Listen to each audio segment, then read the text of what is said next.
یہ معصوم فرماتے ہر شب جمعہ ہزارہ گنہگار وادی برہوت سے آزاد ہو جاتے ہیں۔ معصوم فرماتے ہیں مومن جب شب جمعہ آئے تو زیادہ سے زیادہ اپنے مرحومین کو یاد کیا کرو۔ ایک روایت میں آئے فرمایا جن کے والدین مرحوم ہو گئے، فرمایا ہر شب جمعہ تمہاری بوڑھی ماں تمہارے در پہ آتی ہے، تمہارا بوڑھا باپ تمہارے گھر پہ آتا ہے اور کیا سوال کرنے آتی ہے، میرے لال مجھے کوئی خیرات دو، مجھے کوئی ثواب دو۔ معصوم فرماتے یہ غافل انسان پوری رات سوتا رہتا ہے، یہ کھڑی رہتی ہے یہاں تک کہ صبح ہو جاتی ہے۔ ملائک کہتے ہیں اب جانے کا وقت ہے، کہتی ہے نہیں اب اٹھے گا نماز پہ، مجھے کچھ نہ کچھ تو خیرات دے گا، لیکن فرماتے سورج نکل جاتا ہے، یہ غفلت کی نیند میں سوتا رہتا ہے۔ یہ بوڑھی ماں اور مرحوم روتا ہوا جاتا ہے اور کہتی ہے کہ میرے لال اگر تو آج مجھے کچھ دیتا تو میں بھی تمہارے لیے دعا کرتی۔ فرمایا والدین وہ واحد وجود ہے پروردگار عالم نے جو بنایا ہے، مرنے کے بعد بھی ماں کی دعا بیٹے کے حق میں قبول ہوتی ہے۔ یہاں تک فرمایا اگر پریشان ہو مصیبتوں میں ہو ماں کی قبر پہ چلے جاؤ، باپ کی قبر پہ چلے جاؤ، وہاں اس کے لیے کچھ مانگو اور دعا کرو، خدا اس کے صدقے میں، کیونکہ مرنے کے بعد بھی ماں بیٹے کی تکلیف کو دیکھنا پسند نہیں کرتی۔ تو تصور کرو اس دنیا میں جس کو اللہ نے ماں بنایا وہ ہماری تکلیفوں کو برداشت نہیں کرتی، اور مولا علی فرماتے ہیں کہ میں تمہارے باپ سے بھی زیادہ تم سے محبت کرتا ہوں۔ جناب سیدہ فرماتی ہیں ہم تمہاری ماؤں سے زیادہ تم سے محبت کرتے ہیں۔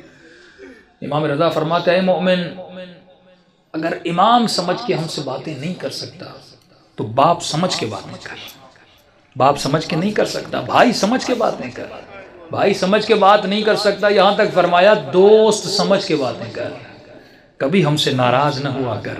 ایک مولا کا چاہنے والا گنہگار تھا، ساتویں امام کا زمانہ تھا، گلی پتلی سی تھی اور شراب کی اس میں عادت تھی، ہاتھ میں شراب تھا اور آگے بڑھ رہا تھا، سامنے امام کو آتے ہوئے دیکھا، شرمندہ ہوا کہ مولا کو کیسے میں فیس کروں گا۔ اس نے فوراً اپنا چہرہ دیوار کی طرف کر دیا تاکہ مولا گزر جائے اور مجھے نہ دیکھیں۔ امام جیسے آئے اس کے قریب آئے، اس کے پیٹھ پہ ہاتھ لگایا، کہا کہ اپنا منہ کیوں پھیرا ہے؟ فوراً اس نے چہرہ امام کا مولا میں نے دیکھا نہیں، بہانہ بنایا۔ تو امام نے کہا ہاتھ میں کیا ہے؟ جھوٹ بولتا مولا سے؟ جس نے کہا کیسے بتاؤں ہاتھ میں شراب؟ اس نے جھوٹ بولا کہ مولا میرے ہاتھ میں شراب ہے، میرے ہاتھ میں دودھ ہے۔ تو امام نے کہا اگر دودھ ہے تو تھوڑا ہمیں بھی پلا، ہم بھی پینا چاہتے ہیں۔ اب کہتا ہے میرے ہاتھ کانپ رہے تھے، تھا تو شراب اس برتن میں، کروں تو کیا کروں؟ کہتا جیسے میں نے اس برتن سے اس شراب کو اتارا تو وہ دودھ میں بدل گیا۔ امام نے ایک جملہ کہہ کر آگے ہو کر گزر گئے، فرمایا تو میرا چاہنے والا ہے، ایسا رہو جیسا ہمیں پسند ہے۔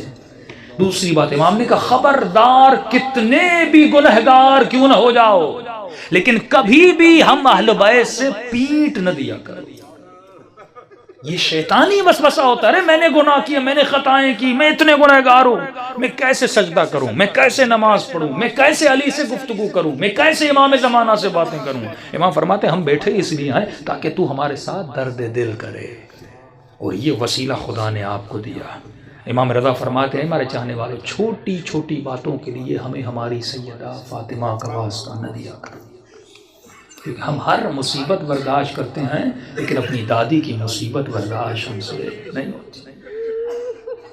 گناہوں سے بڑی کوئی خطا نہیں، بے ادبی سے بڑی کوئی خطا نہیں۔ شب جمعہ ہے، توبہ کی رات ہے، گناہوں سے توبہ کی رات ہے۔ اپنے مرحومین کے لیے بھی دعا کریں، اپنے لیے بھی دعا کریں، اور دلوں کو بارگاہ اہل بیت میں لے جائیں تاکہ خدا ان ہستیوں کے صدقے میں ہم سب کے صغیرہ کبیرہ گناہ بخش دے۔